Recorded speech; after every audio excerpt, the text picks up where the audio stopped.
ਦਾਸ ਗੋਬਿੰਦ ਫਤਿਹ ਦਰਸ ਪਰਸ ਮਿਟੈ ਸੋਗ। ਤੇਰੇ ਕਵਨ ਕਵਨ ਗੁਣ ਕਹਿ ਕਹਿ ਗਾਵਾਂ, ਤੂੰ ਸਾਹਿਬ ਗੁਣੀ ਨਿਧਾਨਾ।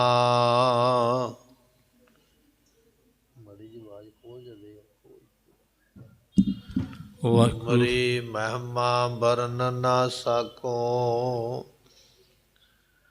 ਤੂੰ ਠਾਕੁਰ ਊਚ ਭਗਵਾਨਾ। ਸੁਕਾਓ ਹੋਟਲ ਗੁਰ ਸੇਵੀਐ, ਅਹਨਿਸ ਸਹਿਜ ਸੁਭਾਏ। ਦਰਸ਼ਨ ਪਰਸੈ ਗੁਰੂ ਕੈ, ਜਨਮ ਮਰਨ ਦੁਖ ਜਾ। ਹੋਵੈ ਸਿਫਤ ਖਸਮ ਦੀ, ਦੂਰ ਅਰਸੋਂ ਕੁਰਸੋਂ ਝਟੀਐ। ਤੁਧ ਡਿਠੇ ਸੱਚੇ ਪਾਤਸ਼ਾਹ, ਮਲ ਜਨਮ ਜਨਮ ਦੀ ਕਟੀਐ।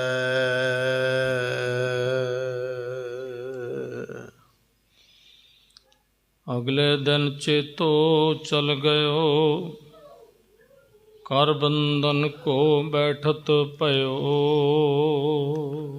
ਵਾਹਿਗੁਰੂ ਜੀ ਕਾ ਖਾਲਸਾ, ਵਾਹਿਗੁਰੂ ਜੀ ਕੀ ਫਤਿਹ। ਪਤਿਤ ਪਾਵਨ ਸਤਿਗੁਰੂ ਗਰੀਬ ਨਵਾਜ ਗੁਰੂ ਗ੍ਰੰਥ ਸਾਹਿਬ ਜੀਆਂ ਦੀ ਪਵਿੱਤਰ ਪਾਵਨ ਹਜ਼ੂਰੀ ਦਾ ਆਨੰਦ ਮਾਣ ਰਹੀ ਗੁਰੂ ਕੀ ਸੰਗਤ। ਆਪਾਂ 10ਵੇਂ ਪਾਤਸ਼ਾਹ ਸਾਹਿਬ ਗੁਰੂ ਗੋਬਿੰਦ ਸਿੰਘ ਮਹਾਰਾਜ ਜੀਆਂ ਦੇ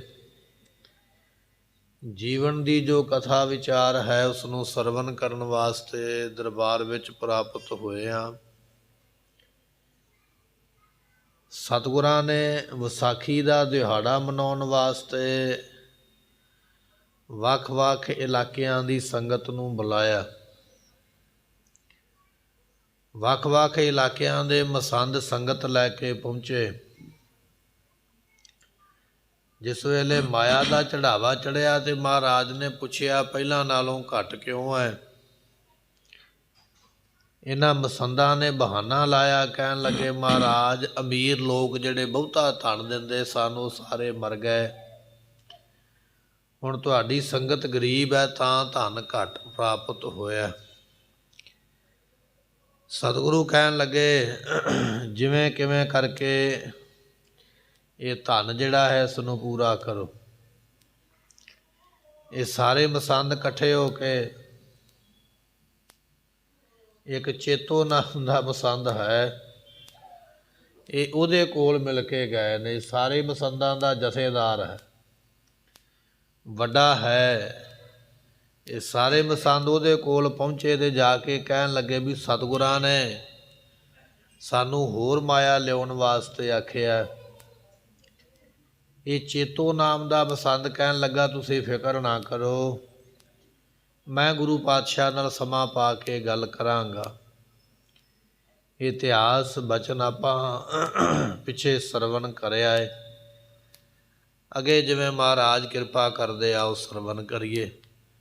ਮਿਲ ਕੇ ਆਖੀਏ ਸਤਿਨਾਮ ਸ੍ਰੀ ਵਾਹਿਗੁਰੂ ਸਾਹਿਬ ਜੀ। ਅਗਲੇ ਦਿਨ ਚੇਤੋ ਚਲ ਗਇਓ। ਸੋ ਕਹਿਣ ਲੱਗੇ ਕਿ ਜਿਵੇਂ ਇਸ ਮਸੰਦ ਨੇ, ਗੁਰਮੁਖੋ ਨਾਮ ਇਹਦਾ ਚੇਤੋ ਹੈ, ਚੇਤੋ ਮਸੰਦ। ਬਾਕੀ ਮਸੰਦਾਂ ਨੂੰ ਇਹਨੇ ਦਿਲਾਸਾ ਦਿੱਤਾ ਵੀ ਤੁਸੀਂ ਫਿਕਰ ਨਾ ਕਰੋ, ਚਲੇ ਜਾਓ, ਮੈਂ ਆਪੇ ਸਾਂਭ ਲਵਾਂਗਾ। ਰਾਤ ਬਤੀਤ ਹੋਈ ਹੈ, ਅਗਲਾ ਦਿਨ ਚੜ੍ਹਿਆ ਤੇ ਇਹ ਮਸੰਦ ਗੁਰੂ ਪਾਤਸ਼ਾਹ ਦੇ ਕੋਲ ਮਿਲਣ ਵਾਸਤੇ ਜਾਂ ਗੱਲਬਾਤ ਕਰਨ ਵਾਸਤੇ ਆਇਆ ਹੈ। ਕਰ ਬੰਧਨ ਕੋ ਬੈਠਤ ਭਇਓ। ਸਤਿਗੁਰਾਂ ਨੂੰ ਆ ਕੇ ਨਮਸਕਾਰ ਕੀਤੀ ਹੈ, ਮੱਥਾ ਟੇਕਿਆ ਮਸੰਦ ਨੇ, ਔਰ ਮਹਾਰਾਜ ਦੇ ਕੋਲ ਬੈਠ ਗਿਆ। ਸਤਿਗੁਰ ਸਾਹਿਬ ਸੋ ਤਬ ਕਹੀ। ਸਤਿਗੁਰੂ ਪਾਤਸ਼ਾਹ ਮਹਾਰਾਜ ਸਾਹਿਬ ਜੀਆਂ ਨੇ ਜਿਸ ਵੇਲੇ ਆ ਕੇ ਬੈਠਾ ਹੈ ਤੇ ਉਸ ਵੇਲੇ ਬਚਨ ਆਖੇ। ਸਭ ਮਸੰਦ ਤੁਮ ਸੇਵਾ ਗਹੀ। ਇਹਨੇ ਆ ਕੇ ਕਿਹਾ, ਕਹਿਣ ਲੱਗਾ ਮਹਾਰਾਜ ਮੈਂ ਤੁਹਾਡੇ ਨਾਲ ਇੱਕ ਬਚਨ ਬਲਾਸ ਕਰਨ ਆਇਆ, ਬੇਨਤੀ ਕਰਨ ਆਇਆ। ਸਤਿਗੁਰਾਂ ਨੇ ਪੁੱਛਿਆ ਵੀ ਕੀ ਬੇਨਤੀ ਹੈ? ਕਹਿਣ ਲੱਗਾ ਮਹਾਰਾਜ ਬੇਨਤੀ ਇਹ ਹੈ ਕਿ ਵੱਖ-ਵੱਖ ਇਲਾਕਿਆਂ ਦੇ ਜਿਹੜੇ ਮਸੰਦ ਨੇ ਉਹ ਆਪ ਜੀ ਨੂੰ ਜਿੰਨੀ ਮਾਇਆ ਇਕੱਠੀ ਕਰਕੇ ਗੁਰਾਹੀ ਕਰਕੇ ਲਿਆ ਸਕਦੇ, ਦੇ ਸਕਦੇ, ਉਹਨਾਂ ਸਾਰਿਆਂ ਨੇ ਗਰਾਹ ਕੇ ਇਕੱਠੀ ਕਰਕੇ ਮਾਇਆ ਤੁਹਾਨੂੰ ਦੇ ਦਿੱਤੀ ਹੈ। ਦੇਸ਼ ਵਿਦੇਸ਼ਨ ਤੇ ਧਨ ਲਿਆਵੇ। ਮਹਾਰਾਜ ਵੇਖੋ ਇਹ ਜਿਹੜੇ ਮਸੰਦ ਨੇ ਆਪਣੇ ਇਸ ਦੇਸ਼ ਚੋਂ ਤੇ ਵਿਦੇਸ਼ ਤੋਂ ਜਿਹੜਾ ਦੂਜਾ ਇਲਾਕਾ ਹੋਵੇ, ਵੱਖ-ਵੱਖ ਪ੍ਰਾਂਤਾਂ ਤੋਂ, ਰਾਜਾਂ ਤੋਂ, ਰਿਆਸਤਾਂ ਤੋਂ ਇਹ ਮਾਇਆ ਇਕੱਠੀ ਕਰਦੇ ਮਸੰਦ ਔਰ ਲਿਆ ਕੇ ਤੁਹਾਨੂੰ ਭੇਟਾ ਕਰਦੇ ਹਨ। ਆਪ ਅਗਾਰੀ ਇਹ ਅਰਪਾਵੇ। ਤੇ ਸਤਿਗੁਰੂ ਇਹ ਮਾਇਆ ਤੁਹਾਨੂੰ ਲਿਆ ਕੇ ਇਹ ਭੇਟ ਕਰਦੇ ਨੇ। ਜਿੰਨੀ ਵੀ ਮਾਇਆ ਹੈ, ਤਿਲ ਫੁੱਲ ਜੋ ਵੀ ਇਹ ਇਕੱਠਾ ਕਰਦੇ, ਇਹ ਸਾਰੇ ਮਸੰਦ ਆਪ ਜੀ ਨੂੰ ਭੇਟ ਕਰਦੇ ਹਨ। ਇਨਕੋ ਭੀ ਸਭ ਬਿਦ ਕਲਿਆਣ। ਮਹਾਰਾਜ ਜਿਹੜੇ ਲੋਕ ਇੰਨੀ ਸੇਵਾ ਕਰਦੇ ਪਏ, ਇਹਨਾਂ ਦਾ ਵੀ ਤੇ ਕਲਿਆਣ ਕਰਨਾ ਚਾਹੀਦਾ ਨਾ। ਸਤਿਗੁਰੂ ਜੀ ਇਹ ਮਸੰਦ ਆਪਣੇ ਕੋਈ ਤਨਖਾਹਦਾਰ ਨਹੀਂ ਵੀ ਆਪਾਂ ਮਹੀਨੇ ਬਾਅਦ ਇਹਨਾਂ ਨੂੰ ਤਨਖਾਹ ਦਿੰਦੇ ਆ। ਮਹਾਰਾਜ ਇਹ ਤੇ ਸੇਵਾਦਾਰ ਨੇ, ਘਰ ਘਰ ਵਿੱਚ ਜਾਂਦੇ, ਪਿੰਡ ਪਿੰਡ ਵਿੱਚ ਜਾਂਦੇ, ਕਦੇ ਪੈਦਲ ਚੱਲਦੇ, ਕਦੇ ਕਿਸੇ ਸਾਧਨ ਤੇ ਜਾ ਕੇ ਤੇ ਘਰਾਂ ਘਰਾਂ ਵਿੱਚੋਂ ਮਹਾਰਾਜ ਇਕੱਠੀ ਕਰਦੇ ਮਾਇਆ। ਫਿਰ ਉਹ ਮਾਇਆ ਜਿਹੜੀ ਹੈ ਉਹ ਤੁਹਾਨੂੰ ਲਿਆ ਕੇ ਭੇਟ ਕਰਦੇ ਤਾਂ ਕਿ ਗੁਰੂ ਘਰ ਦੇ ਕਾਰਜ ਜਿਹੜੇ ਮਾਇਆ ਦੇ ਨਾਲ ਚੱਲਣਗੇ। ਪਰ ਪਾਤਸ਼ਾਹ ਜੀ ਬਚਨ ਇਹ ਹੈ, ਬੇਨਤੀ ਇਹ ਹੈ ਵੀ ਇਹਨਾਂ ਦਾ ਵੀ ਤੇ ਖਿਆਲ ਰੱਖਣਾ ਚਾਹੀਦਾ ਨਾ, ਮਸੰਦਾਂ ਦਾ ਵੀ, ਇਹਨਾਂ ਦੇ ਖਰਚੇ ਪਾਣੀ ਦਾ ਵੀ ਆਪਾਂ ਨੂੰ ਹਿਸਾਬ ਰੱਖਣਾ ਚਾਹੀਦਾ ਹੈ। ਬਖਸ਼ਤ ਹੋ ਤੁਮ ਖਾਨ ਰੋਪਾਨ। ਮਹਾਰਾਜ ਤੁਸੀਂ ਇਹਨਾਂ ਨੂੰ ਖਾਣ ਪੀਣ ਦਾ, ਜੋ ਘਰ ਵਿੱਚ ਇਹਨਾਂ ਨੇ ਰਸਤ ਬਸਤ ਵਰਤਣੀ ਹੈ, ਕੱਪੜਾ ਚਾਹੀਦਾ, ਜੋ ਹੋਰ ਖਰਚੇ ਚਾਹੀਦੇ ਮਹਾਰਾਜ ਉਹ ਵੀ ਤੇ ਆਪਣੇ ਦੇਣੇ ਬਣਦੇ ਹਨ। ਇਨ ਪਰ ਕਰਤ ਰਹ ਹੋ ਨਿਜ ਕਰਨਾ। ਸਤਿਗੁਰੂ ਜੀ ਤੁਸੀਂ ਇਹਨਾਂ ਮਸੰਦਾਂ ਦੇ ਉੱਪਰ ਬੜੀ ਜ਼ਿਆਦੀ ਕਿਰਪਾ ਕਰਦੇ ਹੋ, ਇਹਨਾਂ ਦੇ ਉੱਪਰ ਬੜੀਆਂ ਖੁਸ਼ੀਆਂ ਕਰਦੇ ਹੋ। ਬਿਨ ਮੰਗਿਆਂ ਬਿਨ ਬੋਲਿਆਂ ਬੇਅੰਤ ਵਸਤੂਆਂ ਆਪ ਇਹਨਾਂ ਮਸੰਦਾਂ ਨੂੰ ਦੇ ਦਿੰਦੇ ਹੋ, ਬਖਸ਼ਿਸ਼ ਕਰ ਦਿੰਦੇ ਹੋ। ਬਖਸ਼ੋ ਸਦਾ ਰਾਖ ਕਰ ਸ਼ਰਨ। ਮਹਾਰਾਜ ਆਪਣੀ ਸ਼ਰਨ ਵਿੱਚ ਰੱਖ ਕੇ ਤੇ ਬਖਸ਼ ਲਓ ਇਹਨਾਂ ਨੂੰ। ਚਲੋ ਮੰਨਦੇ ਹਾਂ ਵੀ ਕਿਤੇ ਕੋਈ ਗਲਤੀ ਕਰ ਲਈ ਹੋਵੇਗੀ, ਪਰ ਗਲਤੀ ਦੀ ਮੁਆਫੀ ਵੀ ਹੋ ਸਕਦੀ ਹੈ, ਦਿੱਤੀ ਜਾ ਸਕਦੀ ਹੈ। ਆਪ ਜੀ ਕਿਰਪਾ ਕਰਕੇ ਇਹਨਾਂ ਨੂੰ ਬਖਸ਼ ਲੈਣਾ ਕਰੋ। ਸਰਵ ਗੁਰਨ ਕੇ ਆਗਿਆਕਾਰੀ। ਮਹਾਰਾਜ ਇਹ ਸਾਰੇ ਗੁਰੂ ਸਾਹਿਬਾਨ ਦੇ ਆਗਿਆਕਾਰੀ ਨੇ। ਗੁਰਮੁਖੋ ਇਹ ਜਿਹੜੀ ਮਸੰਦ ਪ੍ਰਥਾ ਹੈ ਨਾ, ਗੁਰੂ ਰਾਮਦਾਸ ਪਾਤਸ਼ਾਹ ਸੋਢੀ ਸੁਲਤਾਨ ਧੰਨ ਧੰਨ ਰਾਮਦਾਸ ਗੁਰ ਜਿਨ ਸਰਿਆ ਤਿਨੈ ਸਵਾਰਿਆ, ਐਸੇ ਗੁਰੂ ਨੇ ਪ੍ਰਥਾ ਸ਼ੁਰੂ ਕੀਤੀ ਹੈ। ਇੱਕ ਵੇਲੇ ਦੂਰੋਂ ਇਲਾਕੇ 'ਚੋਂ ਸੰਗਤਾਂ ਚੱਲ ਕੇ ਆਈਆਂ ਮਹਾਰਾਜ ਦੇ ਕੋਲ।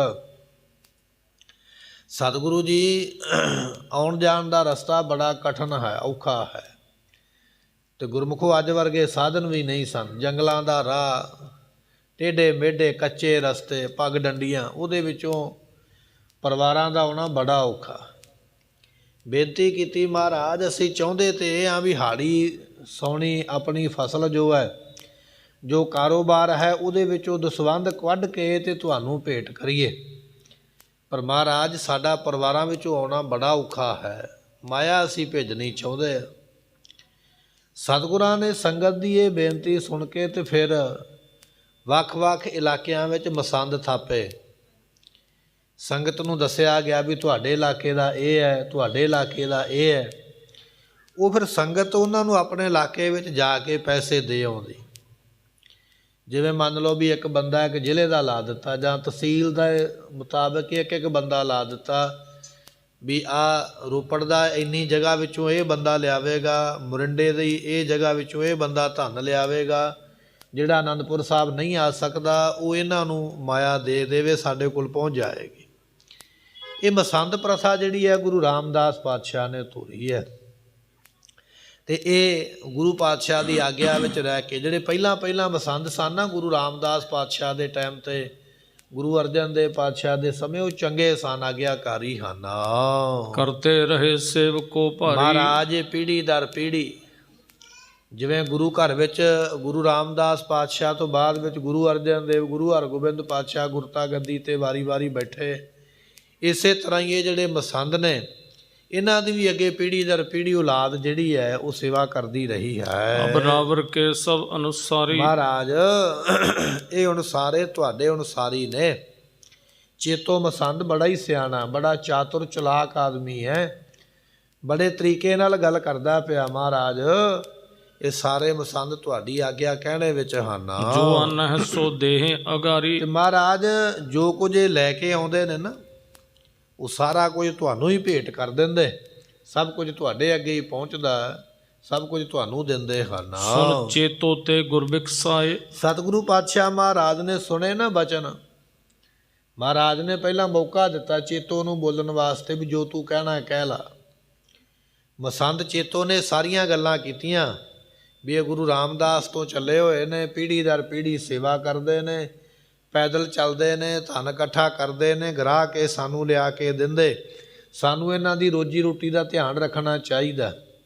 ਇਹ ਬਚਨ ਸੁਣੇ ਗੁਰੂ ਗੋਬਿੰਦ ਸਿੰਘ ਮਹਾਰਾਜ ਨੇ। ਸੁਣ ਕੇ ਮਹਾਰਾਜ ਹੱਸ ਪਏ। ਸੁਣ ਕੇ ਨਾ ਗੱਲਾਂ ਧੰਨ ਗੁਰੂ ਗੋਬਿੰਦ ਸਿੰਘ ਪਾਤਸ਼ਾਹ ਹੱਸ ਪਏ। ਹੱਸ ਕੇ ਕਹਿਣ ਲੱਗੇ ਹਨ, ਕਹਿਤ ਭਏ ਬਚ ਸਹਿਜ ਸੁਭਾਏ। ਸਤਿਗੁਰੂ ਪਾਤਸ਼ਾਹ ਮਹਾਰਾਜ ਨੇ ਸੁਭਾਵਕ ਹੀ ਇੱਕ ਬਚਨ ਜਿਹੜਾ ਨਾ ਆਪਣੇ ਮੁਖ ਤੋਂ ਉਸ ਵੇਲੇ ਸੁਭਾਏਮਾਨ ਮੁਖ ਤੋਂ ਬਚਨ ਆਖੇ ਹਨ। ਸੁਨ ਭਾਈ ਚੇਤੋ ਇਨ ਬਾਤਨ। ਸਤਿਗੁਰੂ ਪਾਤਸ਼ਾਹ ਮਹਾਰਾਜ ਕਹਿਣ ਲੱਗੇ, ਭਾਈ ਚੇਤੋ ਸੁਣ ਫਿਰ ਸਾਡੀਆਂ ਗੱਲਾਂ।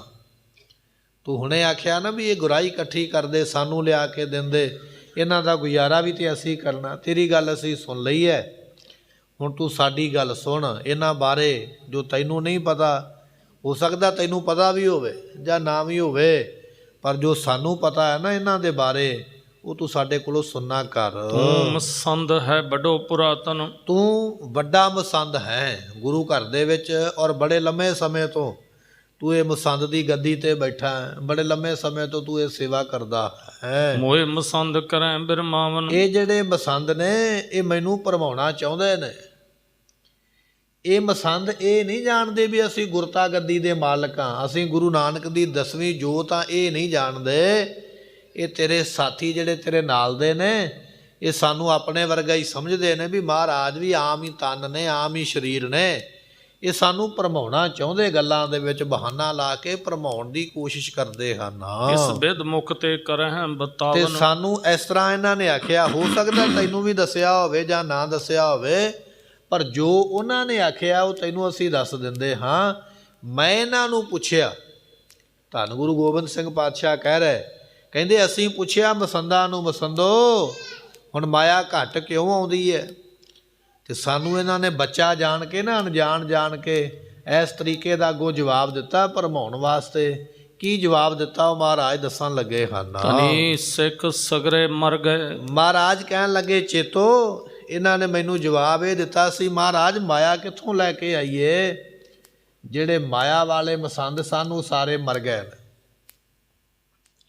ਜਦੋਂ ਅਸੀਂ ਪੁੱਛਿਆ ਵੀ ਗਰਾਈ ਘੱਟ ਆਈ ਹੈ, ਇਹਨਾਂ ਨੇ ਸਿੱਧਾ ਸਾਨੂੰ ਇਹ ਉੱਤਰ ਦਿੱਤਾ ਵੀ ਮਹਾਰਾਜ ਜਿਹੜੇ ਗਰਾਈ ਦੇਣ ਵਾਲੇ ਤਗੜੇ ਘਰ ਸਨ, ਪੈਸੇ ਵਾਲੇ ਸਨ, ਉਹ ਸਾਰੇ ਲੋਕ ਹੀ ਮਰ ਗਏ ਨੇ।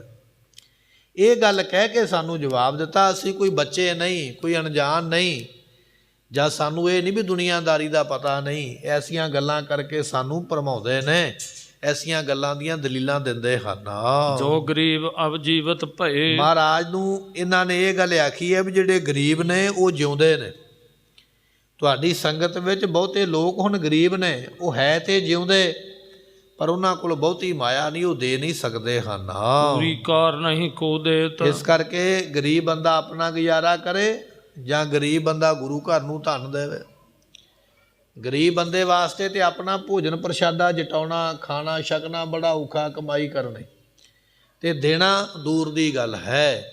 ਇਹਨਾਂ ਨੇ ਸਾਨੂੰ ਚੇਤੋ ਜੀ, ਮਸੰਦ ਚੇਤੋ ਗੁਰਮੁਖੋ ਕੋਲ ਹੀ ਬੈਠਾ ਮਹਾਰਾਜ ਦੇ।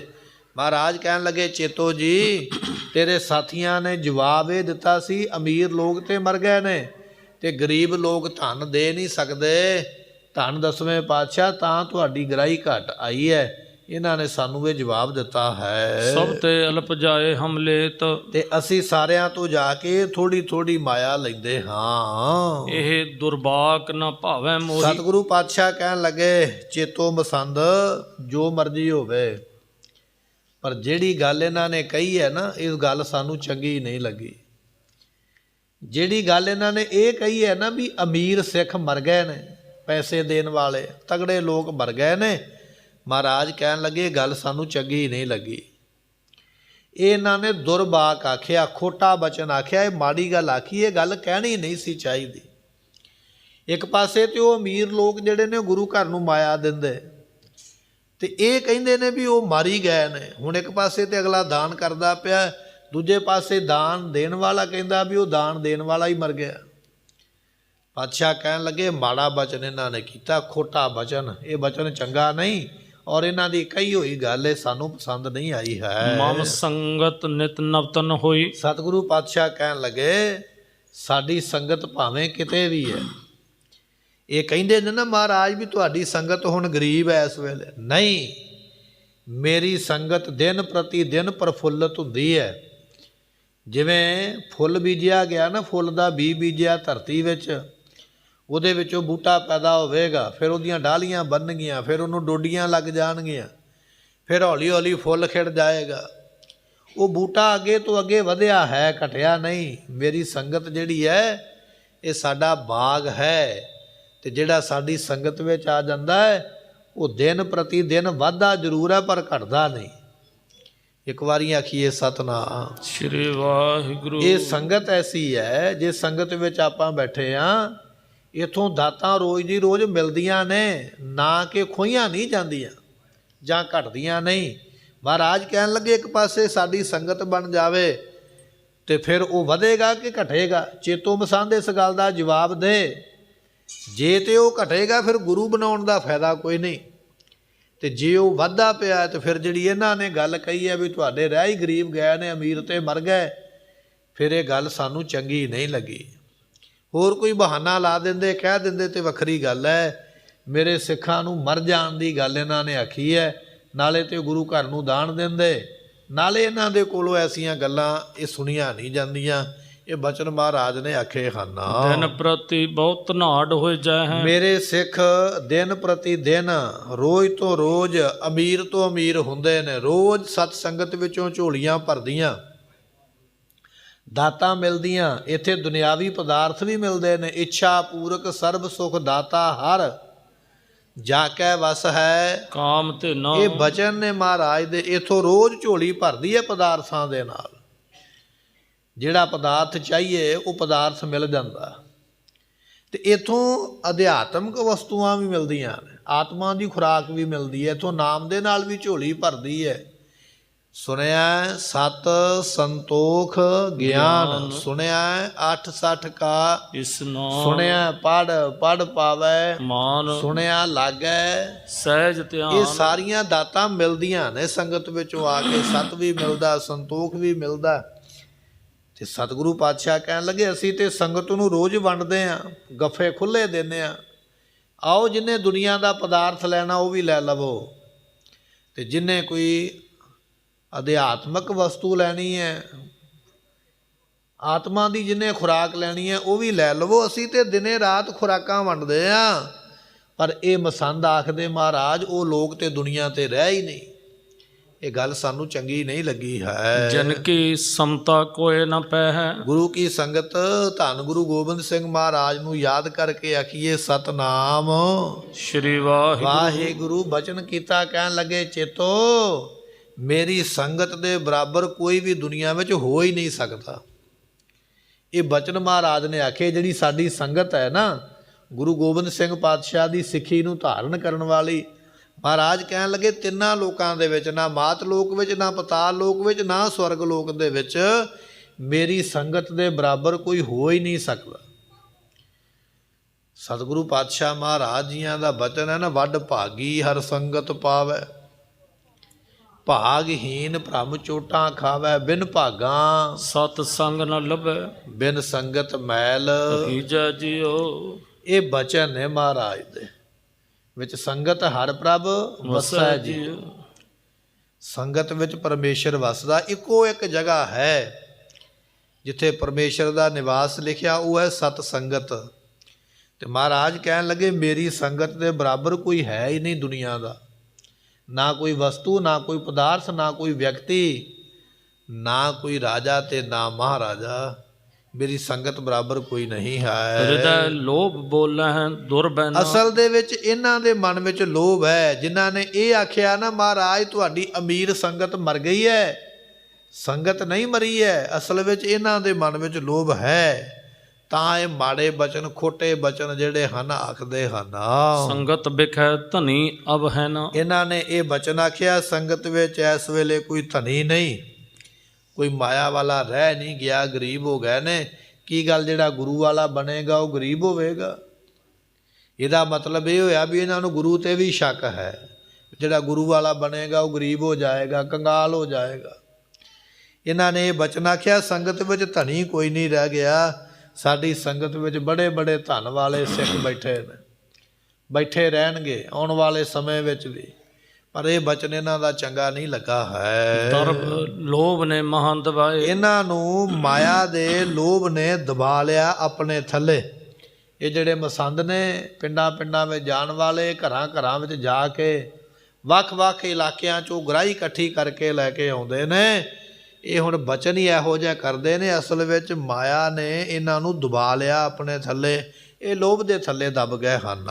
ਕਾਰ ਗੁਰੂ ਕੀ ਥੋਰ ਲਿਆ। ਇਹ ਜਾਣ ਬੁੱਝ ਕੇ ਗੁਰੂ ਘਰ ਦੀ ਥੋੜੀ ਮਾਇਆ ਲੈ ਕੇ ਆਏ ਨੇ। ਧਨ ਪੂਜਾ ਕੋ ਬਹੁਰ ਚੁਰਾਇਓ। ਇਹ ਜਿਹੜੀ ਧਨ ਦੀ ਪੂਜਾ ਹੈ, ਪੂਜਾ ਦਾ ਧਨ ਜਿਹੜਾ ਹੈ ਸੰਗਤ ਵੱਲੋਂ, ਇਹ ਜਾਣ ਬੁੱਝ ਕੇ ਥੋੜਾ ਲੈ ਕੇ ਆਉਂਦੇ ਜਾਂ ਜਾਣ ਬੁੱਝ ਕੇ ਉਸ ਧਨ ਨੂੰ ਇੱਧਰ ਉੱਧਰ ਗਵਾਉਂਦੇ ਹਨ।